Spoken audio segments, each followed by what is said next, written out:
Hello friends, good afternoon. Welcome back to my channel. कैसे हो सब? आई होप आप सब बहुत अच्छे होंगे, ठीक होंगे। मैं भी बिल्कुल ठीक हूँ। तो बस दोपहर का टाइम है, खाना सबका हो चुका है क्योंकि मम्मी जी और मैं ही थी। पापा जी गए थे बाहर और ये भी गए हैं जबलपुर उनके काम से। तो बस मैं और मम्मी जी थी खाने के लिए। तो खाना हमारा हो गया और आज करने वाली हूँ बहुत ज़रूरी काम, जो कि मुझे करनी है किचन की क्लीनिंग, डीप क्लीनिंग आज करने वाली हूँ। तो बस वही आप करूँगी। ऊपर नीचे के जो भी डिब्बे हैं वो साफ करूँगी, जो सूखने वाला सामान होगा वो सूखने के लिए डालूंगी।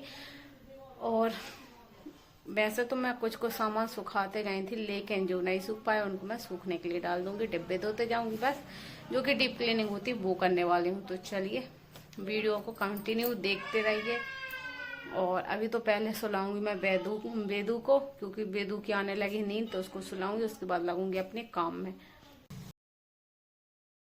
तो मैंने एक एक कबर्ड ही मतलब कबर्ड का सामान निकाल के ही इनको साफ किया था। तो सबसे पहले मैंने एक तरफ के कबर्ड के डिब्बे निकाल के और सारे डिब्बों को निकाल के देख लिया है।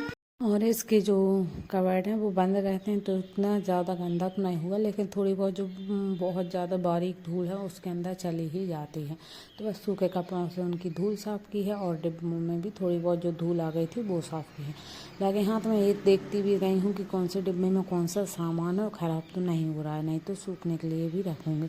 तो सामान कुछ भी ख़राब नहीं हो रहा है, अच्छा सामान इसमें निकला हुआ था क्योंकि हमने अच्छे से रखा ही था। तो बस यहाँ पर सूखे कपड़ों को पहुँच दिया है। और कुछ एक दो डिब्बे में दाग भी दिख रहे थे, तो उनको मैंने थोड़ा सा गीला कपड़ा कर लिया, उसके बाद सूखे कपड़े से पहुँच दिया है। और हाँ, इन डिब्बों को पहुँच कर ही मतलब मैं सारे डिब्बे उठाते गई थी तुरंत ही, ताकि जगह भी रही है। और हाँ, एक पेपर था वो मैंने इसमें बिछा दिया है। तो क्योंकि अभी तो इसमें कुछ नहीं बिछाया था, लेकिन इस बार मैंने बिछा दिया ताकि नीचे से भी गंदे ना हो। और जो डिब्बा है उनको भी लगे हाथ ऊपर ही रख दिया है, क्योंकि किचन में जगह भी होनी ज़रूरी है जब हम दूसरा सामान फैलाएंगे। तो दूसरे कबर्ड के भी मतलब मैंने एक एक करके सारे कबर्ड ही ऐसे साफ़ किए थे।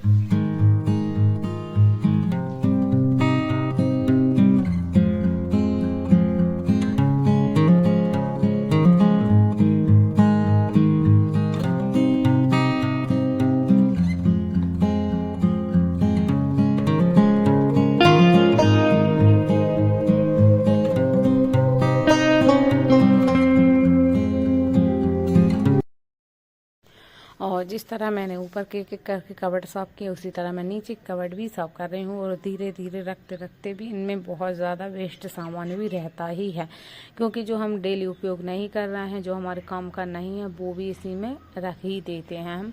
तो बस उसी को मैंने आज किया, थोड़ा सा इसमें चेंज भी किया था, क्योंकि जो प्लास्टिक के डिब्बे थे मैं एक ड्रॉर में अलग से रखे हुए थे, तो उनको भी मैंने यहीं पर सेट कर दिया है। अभी बस आपको इसका किचन टूर भी दे दूँगी जल्दी। तो बस इसको भी मैंने साफ़ कपड़े से पोंछ दिया है और बाहर से मैं इकट्ठा ही पोंछूंगी जब मेरी पूरी किचन साफ़ हो जाएगी। तो बस जो डिब्बे हैं जो खाली हो गए हैं उनको अंदर से साफ़ कर दूंगी, और जो ऊपर से साफ़ करने वाले हैं वो ऊपर से साफ़ कर दूंगी। उसके बाद मसालों के डिब्बे वाला ड्रॉर खाली किया है। मतलब धीरे धीरे करके ऐसे ही मैं करते गई थी, तो मेरा किचन फैला भी नहीं था और देखने में ख़राब भी नहीं लग रहा था। तो बस जो मसाले के डिब्बे हैं, क्योंकि ये तो तुरंत खाली होते हैं, छोटे छोटे रहते हैं, तो कई बार खाली हो जाते हैं, तो इनको मैं इसी तरह अंदर से साफ़ कर देती हूँ। लेकिन अभी मैं सिर्फ ऊपर से साफ़ कर करके रख रही हूँ, क्योंकि जब ये खाली हो जाएंगे तब मैं इनको धो दूँगी अंदर से।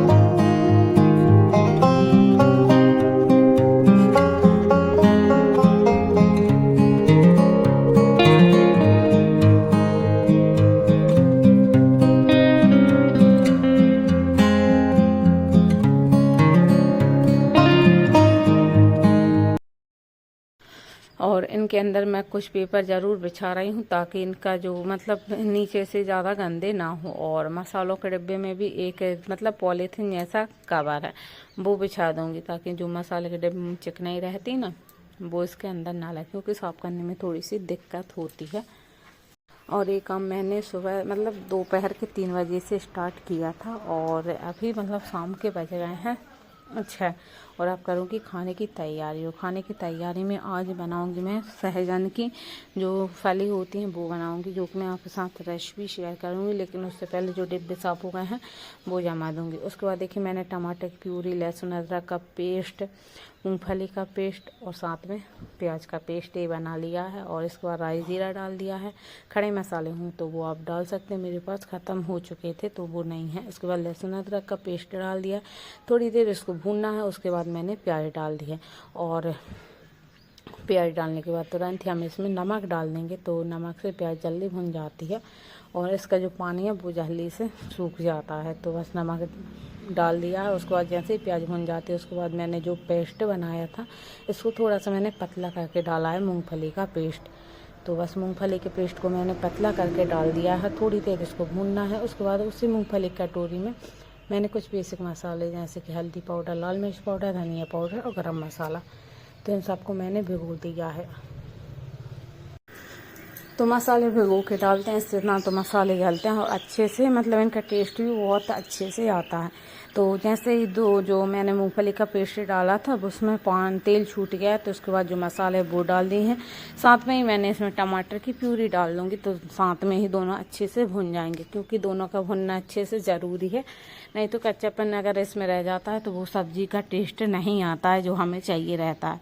तो बस थोड़ी देर इसको भी भूनेंगे जब तक ये तेल ना छोड़ दे। तेल छोड़ने के बाद जो हमने सहजन की फली ली थी वो मम्मी जी ने छील के ही रख दी थी, क्योंकि अच्छी ताज़ी थी, ताज़ी अच्छी छिल जाती हैं, तो मम्मी जी ने छील के रख दी है। तो बस उनको डाल के थोड़ी देर भून लेना है। तो 3 से 4 मिनट हम इनको भून लेना। उसके बाद आप जितना चाहें उसमें पानी डाल सकते हैं और जितनी ग्रेवी वाली चाहिए। अगर कोई इनको बिना ग्रेवी के भी खाता है, लेकिन मेरे यहाँ सब लोग ग्रेवी वाली ही खाते हैं। कई लोग इसमें आलू भी ऐड कर लेते हैं, तो आलू मैंने इसमें नहीं डाला है क्योंकि जो फली थी वही अच्छी मात्रा में थी, तो फिर मैंने इसमें आलू नहीं डाला। बस जैसे ही पक जाए और इसमें धनिया पत्ती और डाल देना है। तो बस हमारी जो सब्ज़ी बनकर तैयार है। साथ में सेक लूँगी रोटियां। तो बस खाना खाने के बाद मैं लग गई थी तुरंत ही जितने भी कवर्ड रह गए, जैसे कि थाली का, प्लेट का, ये सारे कवर्ड रह गए थे, तो उनको भी लगे हाथ मैंने ऐसे ही साफ़ कर लिया है।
और साथ में जो टाइल्स का मतलब जो ऊपर से जो टाइल्स आपने हुई थी वो भी मैंने यहाँ पर साफ़ कर ली है।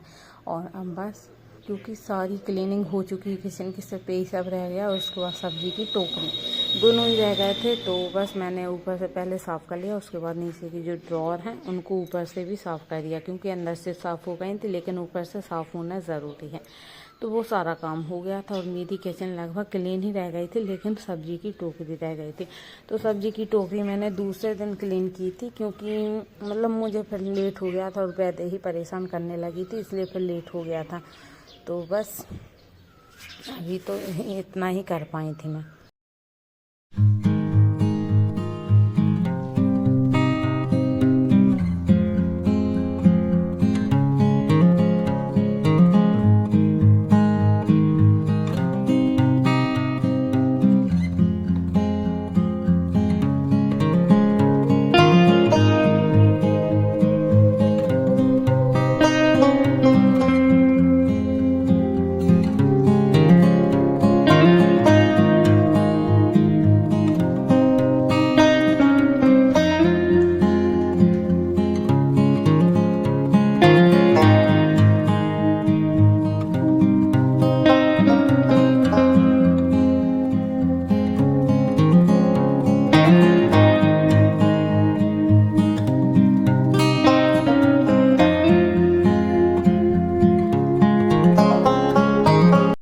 सब्जी की टोकरी को मैंने दूसरे दिन साफ़ किया था क्योंकि पूरी किचन हो गई थी, लेकिन लेट होने की वजह से फिर वो काम रह गया था। तो आज मैंने उसको भी ठीक कर दिया और फाइनली बस मेरी जो किचन है वो हो गई है पूरी क्लीन।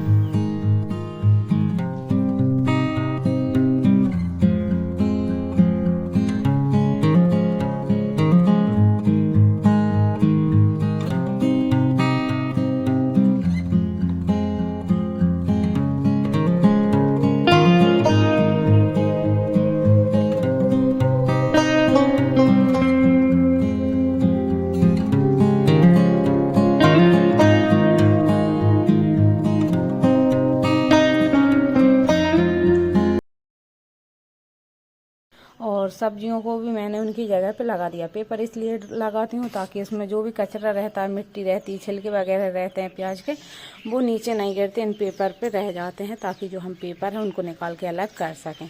तो बस चलिए, आपको जो मैंने हैंगर बनाया था हाथ पोंछने वाला, वो भी मैंने यहाँ पर हैंग कर दिया। और चलो फाइनली आपको किचन दिखा देती हूँ कि मेरी किचन मैंने पूरी किस तरह से क्लीन कर ली और कितनी।